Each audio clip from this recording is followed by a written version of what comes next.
So mae rhaid i fi aros i'r golau coch ddod mlaen cyn dechrau siarad. Dwi'n barod. Di hwn yn gweithio? Yn enw i yw Elin Jones, a fi yw'r gweinidog materion gwledig. Ydw dwi'n brysur fel gweinidog, ond o'n i wastad yn gwybod o fel na bydde hi. Mae'n gret i gael y cyfrifoldeb a'r cyfle i gyflawni pethau. Dwi'n licio meddwl am yn hunan fel gweinidog o fath gwahanol. Dwi eisiau bod mas yna yn cwrdd y pobl yn eu cymunedau, yn hytrach na bod yn styc tu ôl i ddesg yma i Caerdydd. Fel arweinydd Plaid Cymru a dirprwy brif weinidog... Fan hyn dwi fod, ia? O, mae'n drwg gen i. Helo, Ieian. Sut ydych chi? Iawn, diolch, a'ch da? Neis i'ch gweld chi. A'ch i'r da. Na i adael i chi. Fi mor brod o be mae Plaid wedi cyflawni. Dwi jyst yn gobeithio na wneith Ieian Wyn Jones ac aelodau eraill o Plaid ddim yn cwmpo mewn i drap arferol a stopo delio efo sialensiau ddifrifol sydd yn wynebu Cymru fel yr amgylchedd.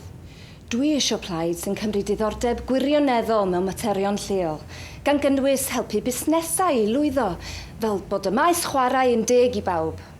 Yn uno mewn llywodraeth, dyn ni'n gwynebu penderfyniadau anodd iawn, fel dych chi'n gwynebu penderfyniadau anodd yn eich bywyd bob dydd, eich mortgage, eich tŷ, addysg eich plant, pensiynau pobl. Ond fyddwn ni ddim yn ysgoi gwneud penderfyniadau anodd, pan mae hynny er lles Cymru a phobl Cymru. Mae bob lefel o llywodraeth yn bwysig i'r Blaid. Chi di gorffen? Nid to. Pwy chi de? Helen Mary Jones, aelod cynulliad Llanelli. O, ni ddim wedi nabod chi. Ble o'n i? Mae pobl wedi dadreithio gwleidyddion a gwleidyddiaeth. Mae'r cyfanol yn teimlo rhy bell i ffwrdd.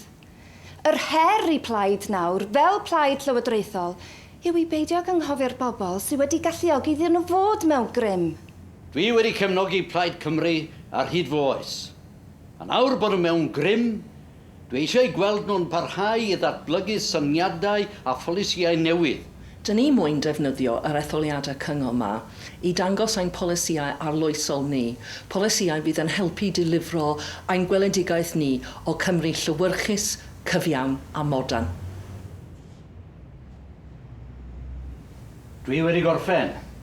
Diolch.